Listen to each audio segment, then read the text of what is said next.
And Kelly Rutherford joins us exclusively live here in the studio with her and with us, and her attorney Wendy Murphy is in Boston. Kelly, good morning to you. It's been a couple of days since the children went back to their father. How are you doing? I'm good. I'm just trying to process everything and understand it and make sense of it, really. Of course, you were very critical of the judge's ruling, and your main issue is that your children are American citizens.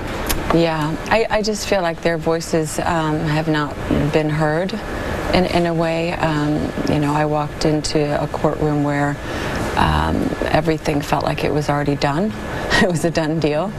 And his mother was sitting there with plane tickets, smiling, ready to take them. Nobody had heard our argument. I was accused of things that I was not able to even defend. Kidnapping, you were accused of kidnapping. Which I think kidnapping's when no one knows where their children are, and I was in communication. The kids were Skyping with him every day. I wrote him an email telling him exactly that nobody had jurisdiction in my country, and I was concerned, you know, until somebody gave me some order that said they were coming back. I you know, talked to my lawyers. They were saying this is concerning on many levels, and so you weren't prepared for them to be taken from you, and what was that moment like? How were the children when they went with their grandmother?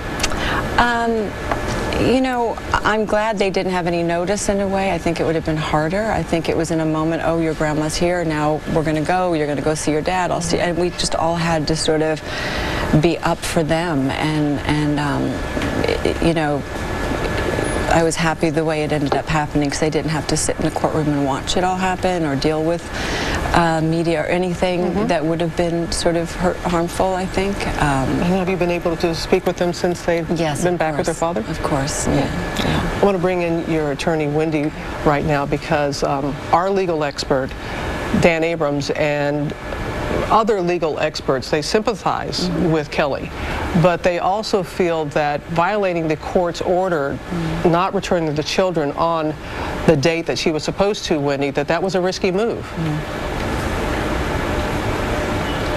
Wendy? Requiring her to send the children back. You know, when you're an American citizen, you're not required to obey a foreign country, especially a foreign country where you have no citizenship, your father has no citizenship, your mother has no citizenship. It's preposterous to think that there was a court order in place that Monaco was commanding them to be arrested. That did not happen. That was not the story. And, you know, I heard in the package, oh, Kelly had an agreement to send the kids back. Here's the agreement that matters. Back in 2012, the kids were toddlers, and Kelly was ordered to send the children to Monaco temporarily. The children's father and Kelly and the court agreed it would be a temporary stay abroad while the father got a U.S. visa, or tried. And for 3 years, he did nothing. Here's the agreement that matters. The father agreed, and the children were told, you're not staying here forever, it's temporary. I, your father, agree you will return to your own country if I don't get a visa. He violated his agreement. He violated an American court order. And the saddest part of this story is that no American court seems to give a damn.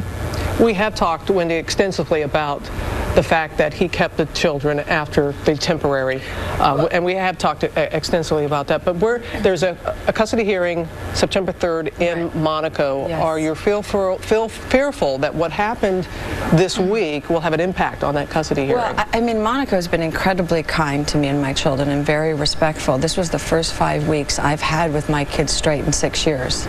You know, the reason that the children, my Irma's and Helena, were ordered home by California was because Daniel's refusing to let me see them unless I surrendered their U.S. passports. So California ordered them home before they said they didn't have jurisdiction. And then Monaco didn't demand them back.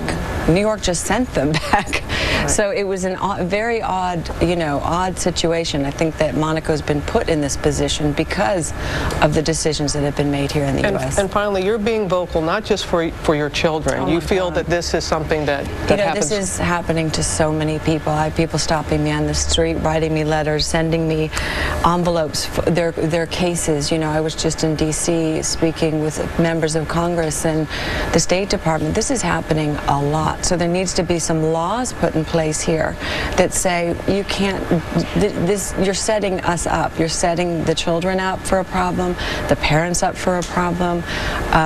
I shouldn't be having to fight this in a foreign court at this point. You know, this is not what was the intention of the order. All right. Well, Kelly, thank you for being with us this morning, and we will continue to follow this, and I know September 3rd is the next critical date. Thank you All so the best much. to you and your family. Thank you. David?